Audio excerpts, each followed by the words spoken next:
Assalamualaikum warahmatullahi wabarakatuh. Perkenalkan, nama saya Anggun Kurnia Dewi dari kelas 12 IPS 3 absen 04. Pada video kali ini saya akan menjelaskan tentang materi pelanggaran hak cipta dalam bentuk penjualan VCD atau DVD bajakan.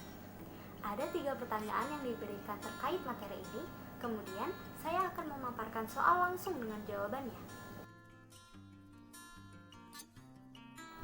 Nah, sebelum kita bahas, kita harus mengetahui dulu apa itu pelanggaran hak cipta.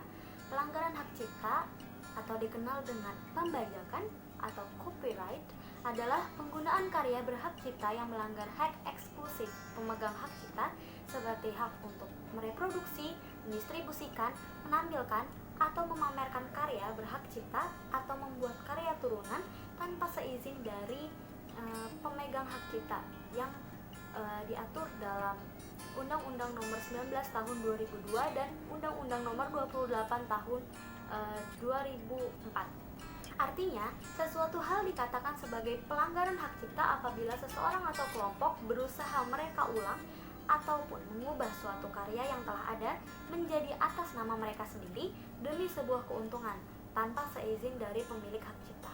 Medianya bisa buku bajakan, film bajakan di sebuah link, VCD atau DVD. Nah, VCD atau DVD yang dibajak biasanya berisi film, tutorial, dan musik. Menurut saya, pelanggaran hak cipta sangat tidak manusiawi karena pelanggaran tersebut tidak hanya membunuh rezeki seorang kreator atau artis, melainkan seluruh tim produksi terkena dampaknya.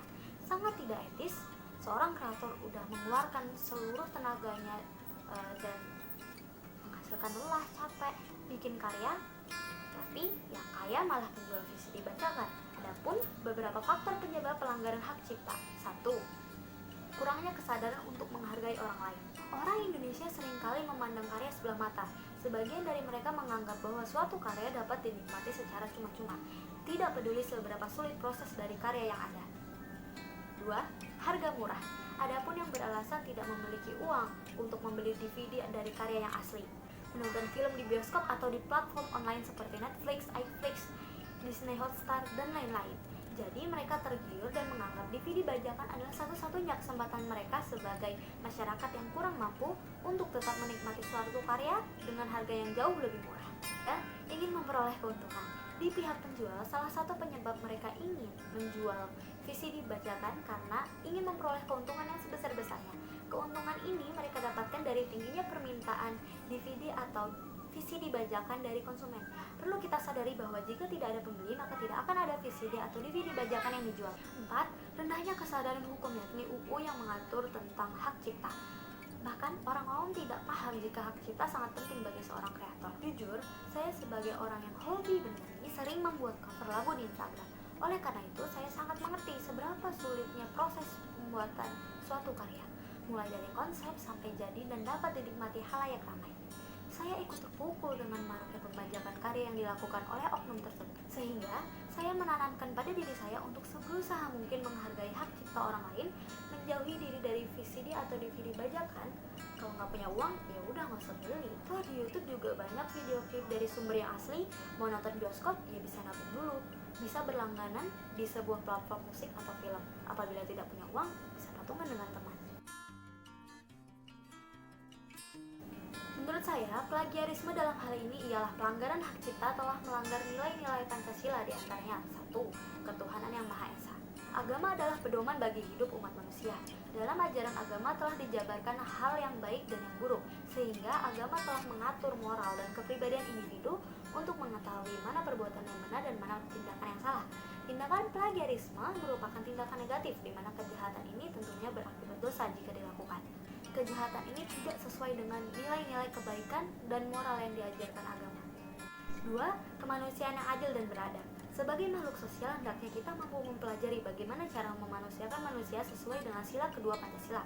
Plagiarisme telah melanggar sila kedua dari Pancasila karena pelaku tidak mampu berkaca pada pedoman itu, sehingga tidak ada rasa saling menghormati dan menghargai antar sesama. 3. Dan yang terakhir, pelanggaran hak cipta telah melanggar sila kelima Pancasila, yakni keadilan bagi seluruh rakyat Indonesia, karena setiap orang berhak untuk dipenuhi hak ciptanya. Dan plagiarisme jelas-jelas melanggar hak tersebut karena mengambil barang atau konsep orang lain. Hal ini tidak adil bagi kehidupan sosial ekonomi seorang kreator, tim produksi, dan artisnya. 1.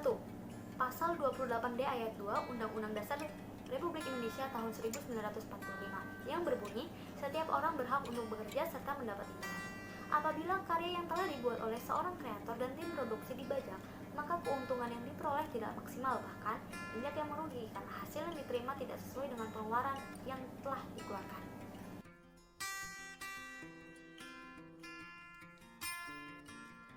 Baiklah, sekian dari saya, kurang lebihnya mohon maaf. Salam bahagia Anggun Kurnia. Wassalamualaikum warahmatullahi wabarakatuh.